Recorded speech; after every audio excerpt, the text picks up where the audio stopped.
ಇನ್ನು ಚುನಾವಣೆಯಲ್ಲಿ ಬಿಜೆಪಿ ಅಭ್ಯರ್ಥಿಯೂ ಇರ್ತಾರೆ.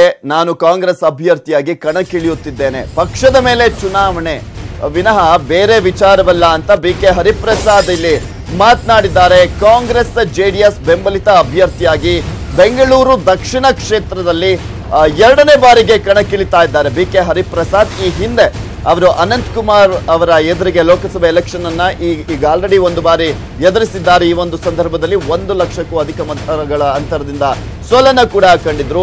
ಪಕ್ಷದ ಮೇಲೆ ಚುನಾವಣೆ ನಡೀತಾ ಇದೆ ವಿನಃ ಬೇರೆ ಯಾವುದೇ ವಿಚಾರಗಳು ಅಲ್ಲ, ರಾಜಕೀಯ ಬದಲಾವಣೆಗಳಾಗಿವೆ ಅಷ್ಟೇ ಅಂತ ಕೂಡ ಹೇಳ್ತಾ ಇದ್ದಾರೆ. ಬೆಂಗಳೂರಿನಲ್ಲಿ ಯಾವುದೇ ಬದಲಾವಣೆ ಆಗಿಲ್ಲ ಅಂತ ಬಿಕೆ ಹರಿಪ್ರಸಾದ್ ಮಾತನಾಡಿದ್ದಾರೆ.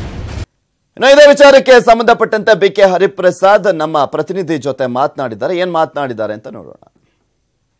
ನಮ್ಮ ಜೊತೆ ಮಾತಾಡೋದಕ್ಕೆ ಬೆಂಗಳೂರು ದಕ್ಷಿಣ ಲೋಕಸಭಾ ಕಾಂಗ್ರೆಸ್ ಅಭ್ಯರ್ಥಿ ಬಿಕೆ ಹರಿಪ್ರಸಾದ್ ಅವರಿದ್ದಾರೆ. ಸರ್, ಈ ಬಾರಿ ಅನಂತ್ ಕುಮಾರ್ ಇಲ್ಲದಂತ ಒಂದು ಸಂದರ್ಭದಲ್ಲಿ ಕಳೆದ 6 ಬಾರಿ ಅವರು ಗೆದ್ದಿದ್ದಾರೆ. ಈ ಬಾರಿ ಅವರಿಂದ ಅತಿ ಚಿಕ್ಕ ಅಭ್ಯರ್ಥಿ ಬಿಜೆಪಿ ಅಭ್ಯರ್ಥಿಯನ್ನು ಕಣಕ್ಕೆ ಇಳಿಸಿದ್ದಾರೆ. ಹೇಗೆ ಚುನಾವಣಾ ಅಖಾಡ ಇರುತ್ತೆ ಸರ್? ಭಾರತೀಯ ಜನತಾ ಪಾರ್ಟಿಯ ಅಭ್ಯರ್ಥಿನೂ ಇರ್ತಾರೆ, ನಾನು ಕಾಂಗ್ರೆಸ್ ಪಕ್ಷದ ಕಡೆಯಿಂದ ಅಭ್ಯರ್ಥಿ ಆಗಿದ್ದೀನಿ. ಆದ್ರಿಂದ ಚುನಾವಣೆ ಬಂದಾಗ ಪಕ್ಷದ ಮೇಲೆ ಚುನಾವಣೆ ನಡೆಯುತ್ತೇವೆ, ಬೇರೆ ಯಾವುದು ವಿಚಾರದಲ್ಲ. 1999ರಲ್ಲಿ ಇಲ್ಲಿಂದ ಕಣಕ್ಕೆ ಇಳಿದಿದ್ರಿ. ಸೊ ಆಗಿಂದ ಈಗಿನ ತನಕ ಸಾಕಷ್ಟು ಬದಲಾವಣೆ ಆಗಿದೆ. ಈಗ ಹೇಗೆ ಚುನಾವಣೆ ಎದುರಿಸ್ತೀರಾ? ರಾಜಕೀಯ ಬದಲಾವಣೆಗಳಾಗಿರ್ಬೋದು, ಬೆಂಗಳೂರು ನಗರದಲ್ಲಿ ಆ ಥರ ಏನು ಬದಲಾವಣೆ ಕಾಣಿಲ್ಲ, ಅದೇ ಒಂದು ದೊಡ್ಡ ವಿಚಾರ.